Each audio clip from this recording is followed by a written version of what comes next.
అస్సాంలో వరదల వల్ల కొన్ని సంవత్సరాల నుంచి వందలాది మంది చనిపోయారు, లక్షలాది మంది ఇల్లు కోల్పోయారు, కొన్ని ఊర్లే మాయమైపోయాయి. కానీ ఇది న్యాచురల్ డిజాస్టర్ కంటే ఎక్కువ మ్యాన్ మేడ్ డిజాస్టర్ అంటే మీరు నమ్ముతారా? ఎస్, ఈ డిజాస్టర్ వెనుక అసలు నిజాలు చెప్తే మీరు షాక్ అవుతారు. అస్సాంకి కనెక్టింగ్ గా ఒక 50 నదులు వెళ్తాయి.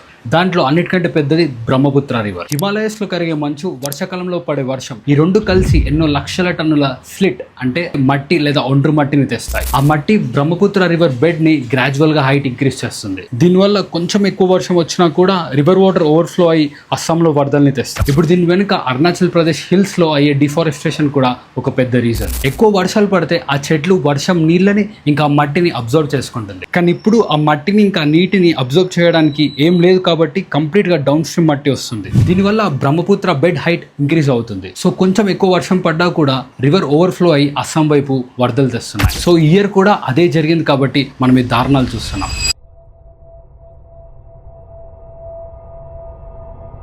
గవర్నమెంట్ రిలీఫ్ సెంటర్స్ ఇంకెన్నో రెస్క్యూ ఆపరేషన్స్ చేస్తుంది, కానీ ఇవన్నీ ఒక టెంపరీ సొల్యూషన్. పర్మనెంట్ సొల్యూషన్స్ ఏంటంటే ఫస్ట్ వెట్ ల్యాండ్స్ని క్రియేట్ చేయాలి. అంటే వాటర్ని అబ్జర్వ్ చేసే ఆర్టిఫిషియల్ స్పాంజ్ బెడ్స్ని మనం క్రియేట్ చేయాలి.